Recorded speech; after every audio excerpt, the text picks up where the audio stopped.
Welcome to the United World Wrestling opening press conference.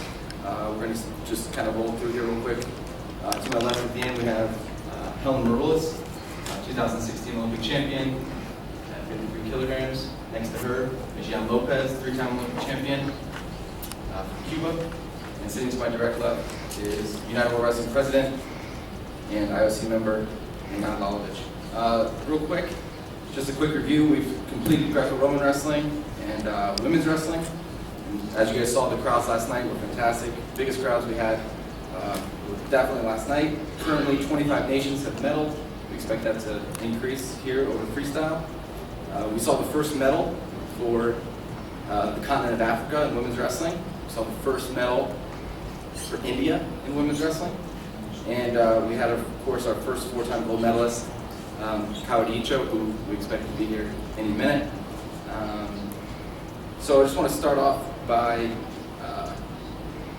letting Mr. Lalovic say a few words. I would like to welcome. Yeah, try that. First of all, I would like to welcome all of you and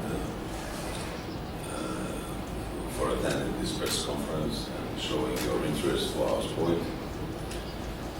We are very satisfied with the way that this tournament is going on, and after we finish the 2 styles, we are happy with the attendance and also by the new presentation of the sport, the products, the new singlets, the new mats, and so on, everything adjacent and so on. And I hope that we will continue the same way tonight and the next 2 days. I'm very satisfied that we have already, we will have for sure with tonight's finals and bronze medal fights, 26 nations winning medals, which is really a very good result. That means that indicates the spread of our sports, and also the interest for our sport. That's it. Thank you. I'm gonna go ahead here and ask, open it up a little bit with Helen. Ask her one quick question, and then we'll open up the floor after we ask a question for Helen and a question for Mr. Lopez. Helen, just talk to the crowd a little bit about what was your strategy there at the end of the match. You're sort of winning for, you're up by 2 takedowns. You're trying to stop a big move. Take us through, your mentality there the last minute or so. My strategy by the end of the match was just to finish it, so to finish it up strong. But I knew going into it that Yoshida was going to be an extremely tough opponent. I've seen her win matches, up until the last second, and I've seen her dominate matches before, so I knew that I was going to have to give my all, and that's why I like to wrestle at anyways. So it was an honor to wrestle her, and I am just really thankful that I capitalized on moves when I did, and that I was able to hold position in that last minute, which I credit to my coach Valentine for training me to have that discipline. Thank you. And for Mr. Lopez, take us through the big throw at the start of the match. I mean, I think everybody expected a tight match, and you kind of blew it open right at the beginning. So if you could take us through that.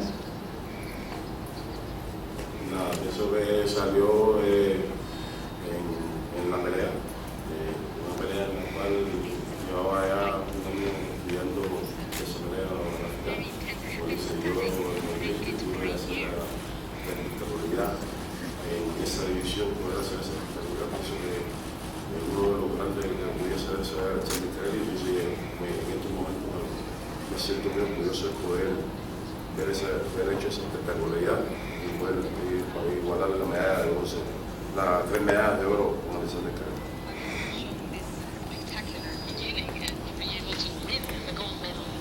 Thank you. Kaori Icho just showed up, 4-time Olympic gold medalist, first woman to accomplish that goal in the Olympics, and the first wrestler to have ever accomplished that as well. And when she gets situated here, we can ask her a few questions.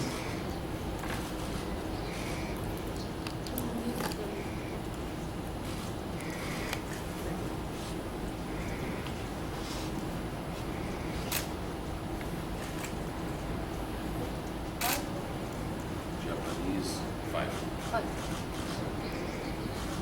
あ、はい。はい、聞こえます。聞こえます。はい、聞こえます。Tell us a little bit about your feelings here in the last day, and there's been a lot of attention around your achievement. Tell us a little bit about what it means for Japanese women's wrestling going forward, and also for yourself.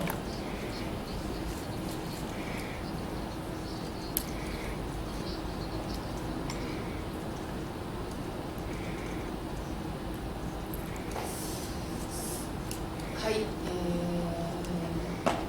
日本人として、世界初の偉業を達成できたことはすごく誇りに思います。 To be able to achieve what I was able to achieve in the world of wrestling, this in itself has been a great honor. However, I really don't have a grasp of it yet.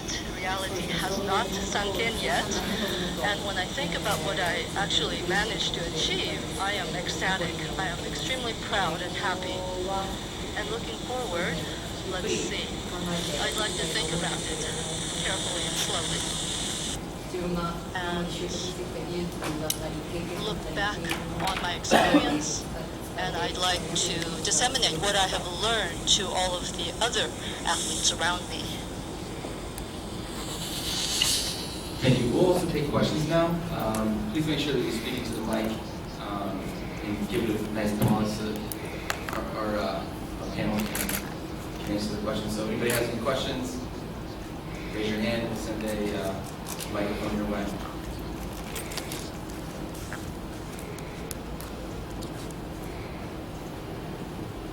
This question's to Helen. This is Rick Mason with the Washington Post.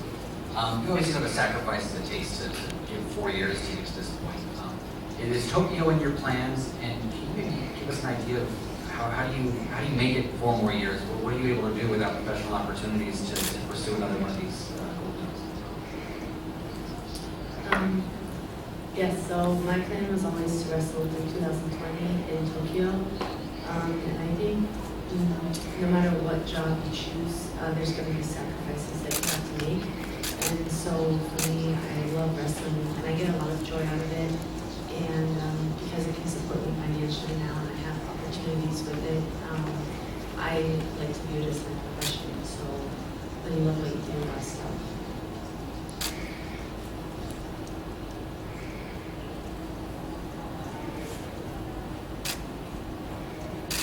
Hi, my name is John Howard. I'm with ESPN.com. This is for Helen as well. Given Icho's accomplishments, what was your attitude coming into the match? And as far as strategy, when you're halfway through the match and she hadn't served an important tournament, what is going through your mind? Well, first of all, I think I studied Yoshida for many years now, and part of that was scouting, and part of that was also in awe of everything that she's accomplished. I don't think you, like any of these athletes up here, I don't think you can win 3 gold medals by having a lucky day. Obviously, you have to be strong, not just physically, not just with wrestling, but you have to have a very strong mind. And so I knew that to beat Yoshida, I was going to need a lot more than luck. And so I have a lot of respect for her, and again, it was an honor to wrestle her. I think that I give credit to my coaches. I think their game plan for me and the way that they trained me, I wouldn't have been able to figure that out for myself. And so it just really came together at the right moment, and I just thank God for this opportunity to wrestle her.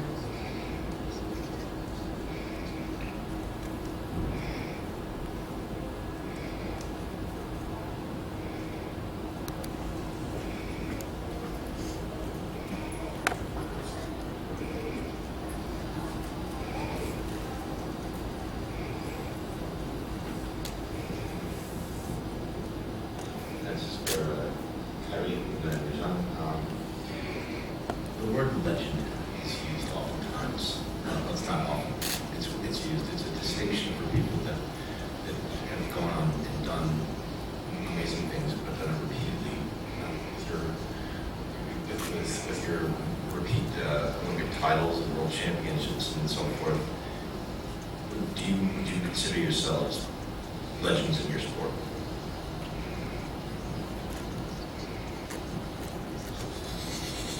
Sí, me considero leyenda.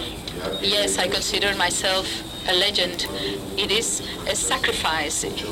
You know, we athletes leave many things behind to be able to reach the world and Olympic championships and to reach this incredible list of achievements and results. So, yeah, I feel very proud, and I do feel a legend in a way.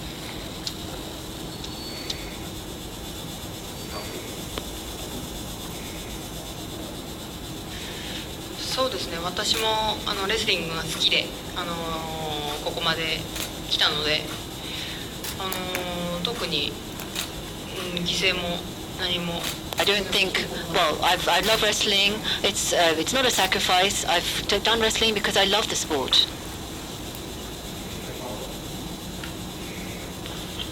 I would like also to add something. The question was not for me, but they're not only legends. They are the new history of the sport for 3,000 years. And what did the girl of my life achieve in the most difficult sport of the planet? It's incredible. It's 4 Olympics to win. That is incredible. Same for Mijian, and I expect that from Helen also. This is difficult to explain. That these people have 3 training sessions per day, whole year before the games, and this is definitely the most difficult sport and most demanding, with injuries, weight control all the time, and it's, for me, it's more than an achievement, and I hope that they will continue. Well, my follow-up was to Helen, but coming off of that, I also will ask, will you continue to each of you? But Helen first, if you could. You see what they've done next, the tomb next to you. How inspiring is that to you? And hungry does it make you to add further Olympic golds and world championships and so forth in the years to come?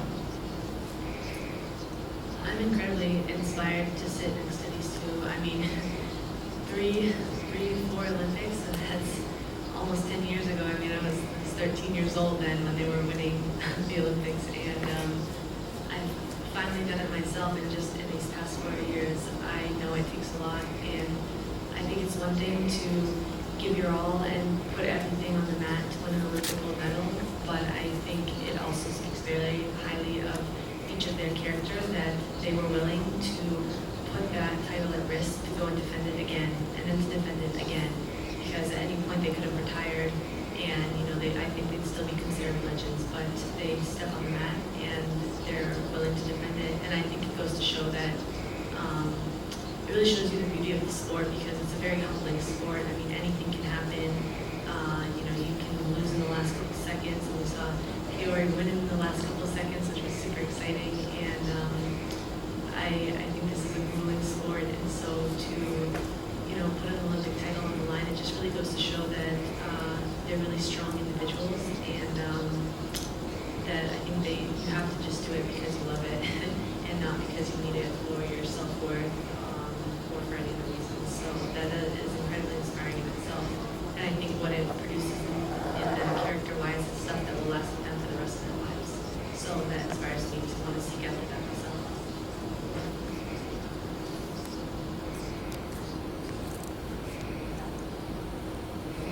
Can I ask the question again? So that, Yeah.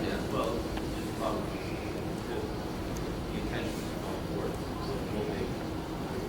he's asking if you would like to continue wrestling afterwards, and he asked for one more cycle, and he asked the same question to me.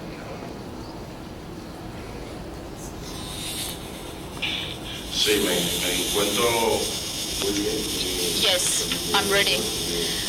I'm very, very happy to have had these 3 goals. And as Helen said, I love wrestling. It's a very, very difficult sport. We need to make a lot of sacrifice. It's a very beautiful sport. And it is such a joy for us to write the history of this sport. You know, I feel so proud that I will sacrifice myself again and again, and I will come to the next Olympic Games. You know, to achieve the results of Kaori Icho, to win a fourth gold medal, of course I would have to prepare myself physically and psychologically, and I would feel very proud if I would win the gold again in the next Olympic Games.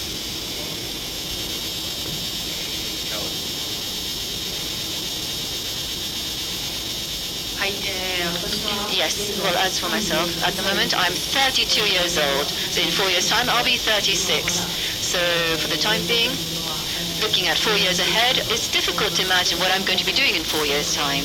However, at Rio, we were able to achieve 4 gold medals for Team Japan as the wrestling team.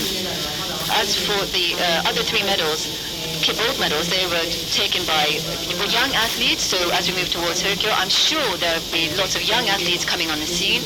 I hope that we can have great expectations. And as for Helen,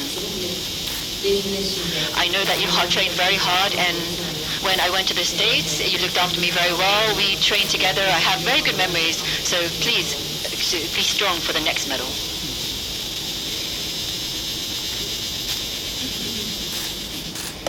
Brian Van Clay, Win Wrestling Magazine. To Mr. Lalovic, obviously the sport was threatened from the Olympic program here 3 years ago. Speak about why the Olympics need wrestling, and the second half of that would be these 3 heroes. Talk about these 3 now poster wrestlers, if you will, for young athletes all over the world.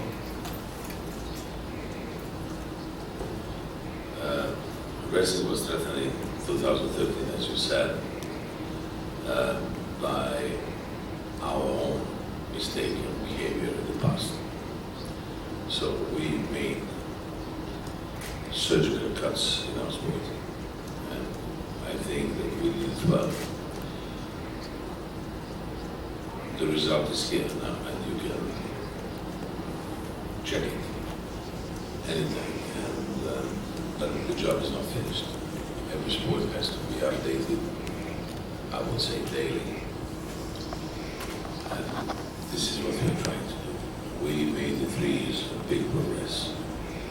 I will not say that we don't have few little things that we have to change. We are observing all this on this tournament, Olympic tournament. But the most important for us was that during that difficult period of 8-9 months, we found the strength in ourselves to change ourselves. But this was all done for the benefit of the people who are sitting close to me. Because we are here to serve the sport, and not the sport has to serve us. And the federation is just an accessory to the athletes. This is the way it should be for every sport.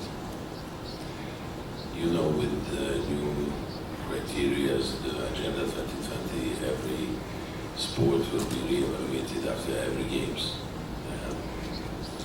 We made an effort to showcase, to show the value of our sport, but what we have had, what we have in mind always, that for a wrestler, girl or boy, Olympic medal is the top achievement.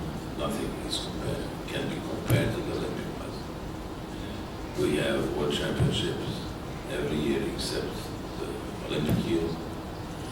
So the value of an Olympic medal has no equal in our sport. And then in the history we had 3 wrestlers having 4 wrestlers having 3 Olympic medals. Today we have Saul. And this is a new history. And tomorrow we'll have maybe behind.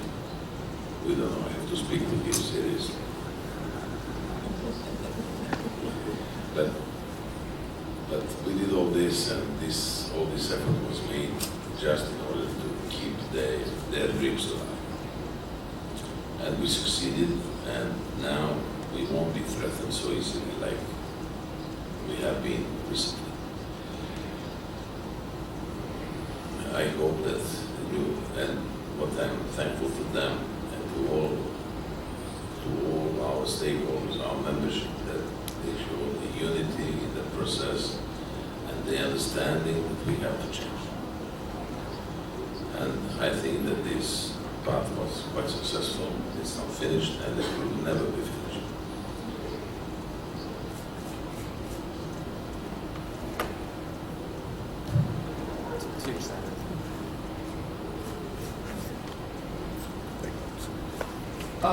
The first for Kaori, can you tell us a little bit about Yoshida and how amazing it was for Helen to finally defeated her? And for Helen, if you could talk a little bit about has this all sunk in yet, and what are you sort of looking forward to right now?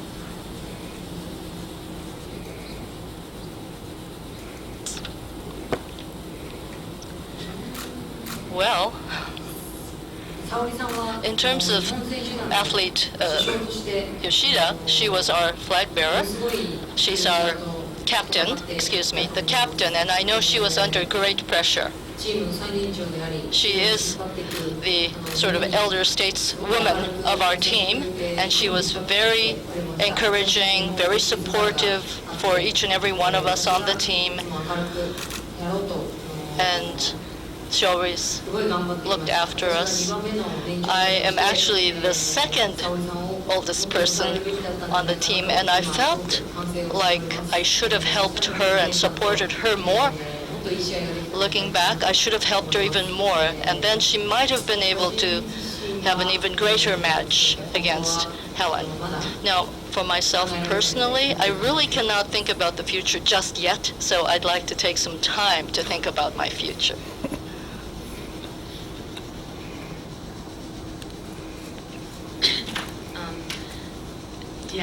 Again, like I said, and I've said it from the start, it's always been a dream and an honor of mine to wrestle Yoshida. She's a 3-time Olympic champion, and anyone that's willing to come back and put that title on the line again and go for it again, to me just deserves the utmost respect. And it was an honor to battle against her. I think sometimes I think for myself when I'm scouting opponents, maybe I looked at them as enemies, or I tried to find their weaknesses. But the more I studied Yoshida, the more I just found myself really respecting her character, and that it makes sense. That's why this woman wins so much, because she has a very strong character. She's always been kind to me. She's always been respectful. She came up to me after the 2015 World Championships and congratulated me. She wins with grace. She lost with grace. And that just, goes to show that I don't think she's just someone that cares about winning. I think she also cares about her character and her development. And at the end of the day, I think that's what sport is about, So it was an honor to wrestle her. And, had she retired after London, I wouldn't have gotten that opportunity. And so I'm just thankful that, again, that she, took a huge risk and a huge step in. Another 4 years, giving your life up to that, that's just incredible. So she's a huge pioneer for the sport. She's a huge role model, and I have nothing but respect for her. Has it sunk in yet? Has it sunk in yet for you? Has it sunk in yet? No, not at all. I've never won a gold medal before, so I don't know. I was crying because I just thought of all the struggles that I went through, and it's one thing that I'm going to sacrifice for my own dream, but it's a whole other ballgame, or it's a whole other perspective when you know that someone else is sacrificing for your dreams, that my parents sacrificed for my dreams, that my coach sacrificed for my dream.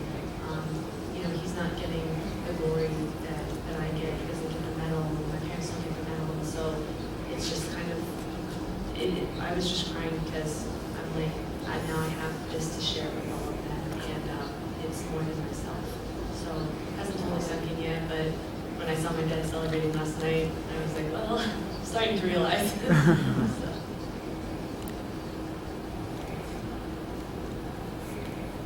one for Helen.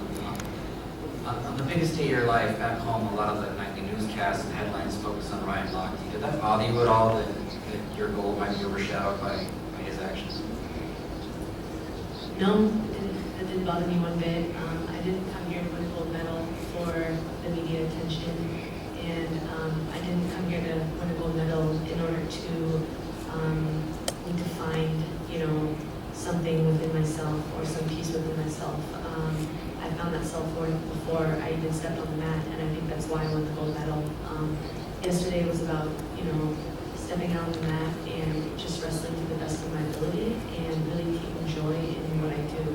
And so if they covered Ryan Lochte over my match, well, I think that's a poor decision on their part, but, I'm not running the show. My job is to be a wrestler. So I stepped on the mat and I did what I needed to do, and I'm happy with the results.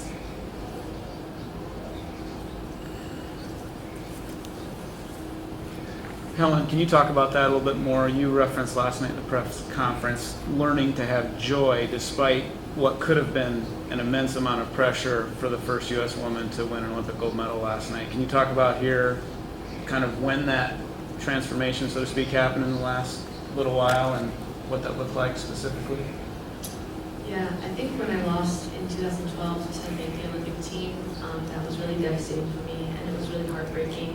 And I think I put a lot of value into winning, and I put a lot of meaning into losing. And so I knew that I had God-given abilities in the sport, and I knew that I loved doing it day in and day out. And I just thought to myself, I don't want to ride the highs or the lows. I can't live like that. And so I just decided that, you can't take anything for granted. And I'm lucky that I was healthy for this tournament. I'm lucky that, the weight cut, everything went well. I'm lucky that I got to compete. So I'm going to take joy in that. And I think when you choose an attitude of joy, I think it frees my body up to just compete to the best of my ability. So I had fun. All right, well, if there's no more further questions, we can kind of wrap this up. Just want to thank everybody on the panel for showing up today and answering questions. I know you guys are all busy and have lots of engagements. Thank you, President. And that's going to go ahead and wrap this up. If you have any more questions, you can try to catch me on the screen afterwards. Thank you.